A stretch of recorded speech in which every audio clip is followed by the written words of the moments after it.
Okay, I want you to imagine your kitchen for a second, like really picture it, and your pantry shelf, your spice rack, the little jar of honey next to the stove. Now imagine that any meal you made from that kitchen, any of it, could be infused. Not because you made some special cannabis recipe, but because you stocked your pantry differently. That's what today is about. We're not talking about making one edible, we're building a system. And by the end of this episode, we're going to understand why 5 base ingredients can replace every single specialty cannabis recipe that you've ever tried to follow. This is the cornerstone. It's a foundation. And if I'm being dramatic about it, and I am, this is how you go from making edibles to running an infused kitchen. I'm your host, Margaret, a certified ganger and cannabis educator who believes your kitchen is the best dispensary you'll ever have. Welcome to Bite Me, the show about edibles. Let's grab a snack and dive in.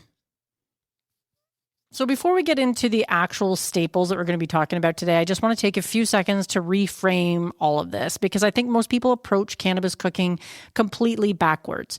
And here's how most people do it. They find a recipe, cannabis brownies or an infused pasta or whatever, and they follow it start to finish. And that works. But it means that every single time you want to cook with cannabis, you're starting from scratch. You're decarbing, you're infusing, you're doing the math every single time. And that can really add time onto whatever recipe that you're making. And don't get me wrong, I love cannabis cookbooks. But many cookbooks, you can take the recipes you find in those and infuse them as well. You don't necessarily need a specific cannabis cookbook, although there are so many that I love. The pantry approach flips that. You do the work once up front, and then you store your infusions like any other ingredient. Your can of butter lives in the fridge next to the regular butter. Your infused honey sits in the cabinet next to your regular honey. And when you want to make something, almost anything, you can just swap out one for the other or do a ratio and add a little bit to what you're already making. It also changes how you think about dosing. When your infusions are pre-made and pre-calculated, you know exactly what you're working with every time you reach for the jar. There's no guessing. There's no, I think I should add a tablespoon. No surprises at 10:30 at night. So I have 5 staples. Let's go through each one, what it is, a little bit on how to make it, because I've covered a lot of that already before, how to store it and how to label it, and how to actually use it. And we'll start with one you probably already know, and that is staple number 1, can of butter. It is the OG infusion, the one that everyone usually starts with. I started with can of butter when I started making edibles many years ago. And there's a reason for that. And butter is in everything. And you can use it for toast, cookies, sauces, mashed potatoes, scrambled eggs, pasta, popcorn. You get the idea. If you only ever make one infused staple in your life, make this one. The process is 2 steps, and you can't skip either one. Step 1, of course, as we know, say it with me, friends, decarboxylation, or the decarb. And this is where you're going to activate your THC by baking your cannabis in the oven first. That converts your THCA into THC, which is a compound that actually does something when you eat it. Raw cannabis is you're barely going to feel anything. And that's not what you want. Step 2 is the actual infusion. So you're going to combine your decarb cannabis with your unsalted butter and allow them to mix together for the conventional wisdom being at least a couple of hours.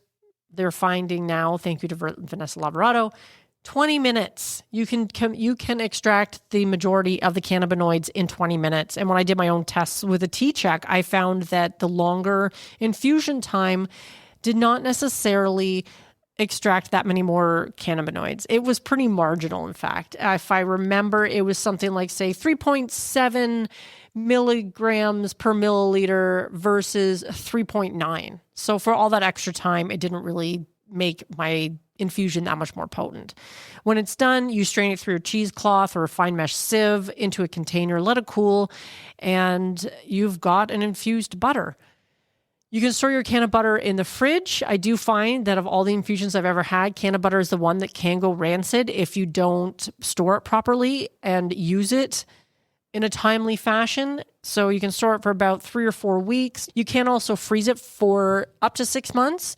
And if you freeze it in ice cube trays or pre-portioned molds, then you can just pop one out when you need it. And that's a super handy way to make sure that you have infused cannabis butter. There's something about introducing, which probably surprises no one, introducing the plant material into the butter that will just cause it to go faster. So you have to be mindful of that. Of course, you can substitute your can of butter 1-for-1 in any recipe that calls for butter. The ratio you use depends on your desired dose, and for lighter effects, just replace a portion or a ratio of the butter called for. So if your recipe calls for a 1/2 cup of butter, but you don't need that much because it's going to be too strong for you, you just add 1/3 of that as your can of butter.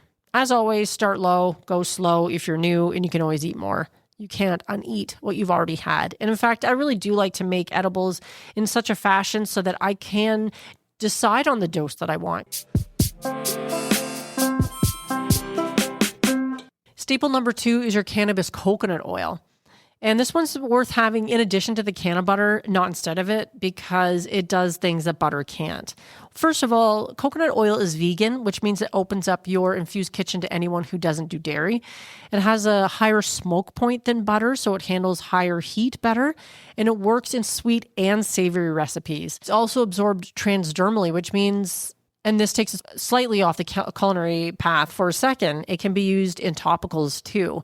Infused lotions, salves, lip balms. So this pantry reaches beyond the kitchen. And as someone who makes a ton of topicals and uses them every single day, coconut oil is a great addition to have. The same process as can of butter, decarb first as always, and then combine your decarbed cannabis with your coconut oil. There's different types, of course. You can use refined coconut oil, which has a more neutral flavor. Virgin coconut oil has that tropical taste, which you may or may not want depending on what it is that you're cooking. And then you're going to infuse for your 20 minutes or up to 2 hours if you choose to do so and you have the time. And then you're going to strain, and then it's done. Coconut oil is solid at room temperature, which can actually be really handy. In a cool pantry, it'll keep for a couple months, in the fridge for longer, and again in the freezer even longer than that. It's the same deal. Label it. Be sure to include the date, the estimated potency, and what is in the container, and make sure it's pretty obvious that it contains cannabis. And anywhere that a recipe calls for oil, you can use your infused coconut oil, sauteing vegetables, making salad dressings, baking smoothies. A teaspoon of infused coconut oil blends beautifully into a smoothie, and you never know it was there. And it's also genuinely delicious, melted over popcorn with a little sea salt. I've used it in all kinds of baking recipes as well, swapping out for typical butter. Now, also, I might mention here that if you are so inclined, I also happen to love infused olive oil. If you really are working on building up your cannabis pantry, I would consider adding olive oil to that as well. The next one is your cannabis tincture, and I did a full episode on this a little while ago, which I can link again to the show notes. And I know this one sounds very, very medicinal and not something you might find in a cannabis pantry, but hear me out because this one can potentially be the most versatile of all the 5. And a tincture is a cannabis extraction in alcohol, and it's typically a high-proof spirit like Everclear or food-grade glycerin if you prefer to keep things alcohol-free. Now, glycerin doesn't extract the plant compounds nearly as efficiently as alcohol, so alcohol is still your best way to go. But the result is a liquid infusion that you can add to literally anything without changing the texture or adding fat, or I would say without adding much flavor at all. I've taken alcohol tinctures that I've made and dropped them under my tongue before, and that does kind of burn. Again, you want to decarb your cannabis. I know I keep saying that, but it's not really a step that you should skip if you want to have any kind of potency in your final infusions. You can combine it with your high-proof alcohol in a mason jar. You can mix them together. You can put it in the freezer to try and reduce some of the chlorophyll extraction and combine it with the cold alcohol and cold decarbed cannabis. Shake for a couple minutes and strain immediately. And the result is relatively clean and light. Some people prefer a longer soak. You can do this over weeks if you wish in the freezer, shaking occasionally, but more time, more extraction. You're not necessarily getting more potency, but you can experiment with that, of course. It might also give you more of those herbal grassy notes, which depending on what you're doing may work out just fine. You're going to want to store it in a dark glass bottle, perhaps a dropper bottle if you have it, and it can last for months in a cool, dark place because the alcohol is very shelf stable. The only thing I will note is I'm in Canada and Everclear is almost impossible to come by, so you may have to find other ways to get the alcohol. You can't just go into the store and buy it like you can in places like in the US, but you can still find like high proof alcohol in your liquor store. I know I bought some. I wish I could remember what it was called. Maybe I can include it in the show notes because I have it in my freezer right now. And that seemed to work. But the higher the proof, the more it will extract the cannabinoids. Using it is where it gets really fun. You can add some drops in your morning coffee. I need to try that. I do have a tincture at the ready myself. You can use it in cocktails or mocktails, almost whatever you're doing. People will reduce this down, and then it works very well in candies, hard candies, and gummies. You could use it in a salad dressing, depending on how much you have, or in a sauce, or in a glass of juice, because you're usually using less than you might when it comes to like canna butter or the like. One caveat is that alcohol tinctures can be very strong, and the onset when taken sublingually under the tongue can be faster than with food. So know your dose, and again, start low and go slow. And I will, as I said, link to that episode that I did on cannabis sublinguals. Your infused honey, or if you have it running through your veins like I do, maple syrup. And I love having this on hand. And I think it's because they're beautiful. Jars of infused honey or maple syrup are gorgeous, and they have this beautiful color, and they feel like something special to have in your kitchen, and they can be incredibly useful. Now, this one's a little bit different, as I touched on that full episode that I did very recently, because you're not infusing honey directly with your cannabis, because there isn't fat in your honey or maple syrup in order for it to bind. It just doesn't work in the same way. So you're going to use some of your infused coconut oil or olive oil in this case. I think those two work particularly well. And you warm your oil a little bit, add some of that, and then you have infused honey. And I know some people as well who will just throw in decarbed cannabis directly into their honey as well. And you can do the same thing with keef. Honey is naturally antimicrobial. It's very shelf stable, and your infused honey will keep for months.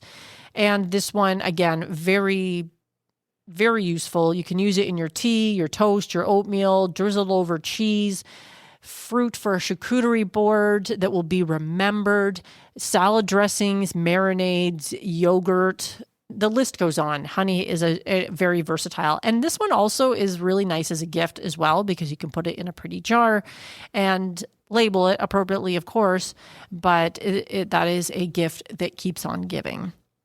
And finally, one that I haven't made in quite some time, but I think I need to revisit myself, and I did do an episode on this a while ago as well, but it's probably been a few years, is cannabis salt. And this process also extends to cannabis sugar as well, but we already have the sweetness with the honey and the syrup, so the cannabis salt is a staple that most people probably don't really think of when they think of cannabis infusions. You know, it's also called canna salt or infused finishing salt. And the method here is different from the others because you use your tincture, or the tincture, you make a tincture or use the tincture that you already have because you have a cannabis pantry, which is one of the beautiful things about building a pantry, is that these things start working together, and you combine it with coarse salt in a baking dish. The salt absorbs the tincture. You want to make sure it's mixed very well, but then you spread it out and you let it dry, either at room temperature for 24 to 48 hours, very low heat in the oven, maybe around 175, or if you have like a dehumidifier, or not, what are those things? I keep wanting to say dehumidifier. I used to have one.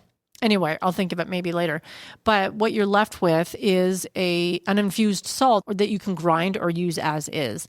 You're going to store that in an airtight jar away from the moisture, and it basically has an almost indefinite shelf life. Cannabis salt is a finishing salt. You would use it the same way you used a flaky sea salt. You pinch it over scrambled eggs, use it on a steak, the rim of a cocktail glass, sliced avocado, chocolate chip cookies right out of the oven, because it's a finishing touch, and dosing is naturally light and easy to control. And a pinch is a small pinch. It's one of the most elegant ways to add cannabis to food without it being like a cannabis dish. It's just a beautifully seasoned dish. That one is a really fun one to have. I haven't made that in a long time. I think I need to revisit it. Is it a dehumidifier? A dehydrator. I knew I'd remember it. Of course, you're going to want to make sure that you calculate the potency for all these 5 beautiful things that you've made. The dosing math is really important because especially if you're making them for yourself or gifting them to other people, you want to make sure you have your math down. But just remember that a little bit of cannabis can go a long way. Just as a quick example, if you have 1,000 milligrams and then because you have 1 gram of cannabis and then that gram of cannabis is at 18%, that is 180 milligrams that you're working with. Now, there is, of course, decarb loss and a couple other things that can affect that amount. You don't necessarily need to jam in a whole bunch of cannabis into your infusions to have reasonably powerful doses. So just bear that in mind. Here's what the full cannabis pantry looks like when it's fully stocked. In the fridge, you've got your can of butter. In the pantry or freezer, you have your coconut oil and maybe your olive oil. In a dark cabinet, you have your tincture bottle. And on your shelf counter, you might have your infused honey. In another jar, you have your cannabis salt. And each one handles a different lane of cooking. So fat-based baking and rich savory dishes, you have your can of butter, your dairy-free high heat and topicals, you have your cannabis oil. You also have the olive oil for a lot of savory dishes, and I also do use that in topicals as well. You have your drinks, dressings, anywhere where you don't want to add fat or texture. This is where you might use your tincture. For sweetness and gifts and finishing, you have the unexpected honey, and for light touch seasoning and wow factor, you have the infused salt. And of course, you don't have to make all of these 5 at once. You can start with 1, probably the butter, and get comfortable with your math and with the storage and the labeling and just the whole process of making this infusion.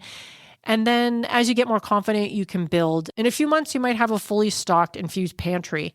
That may or may not be the goal for you, but it is pretty handy when you do have it. So that's the cannabis pantry.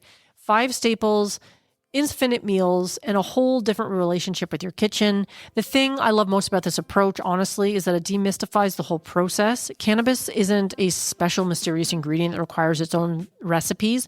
It's just a thing that you can have in your pantry, like olive oil or hot sauce. And you can use it thoughtfully if you dose carefully. And that becomes a natural part of how you cook. I hope you found this episode useful. I would genuinely love it if you shared it with somebody who's just starting to explore cannabis cooking. And let me know what your favorite pantry staple happens to be. Until next time, my friends, I am your host, Margaret. This is Bite Me, the show about edibles. Thank you so much for being here. And until next week, my friends, stay curious and stay high.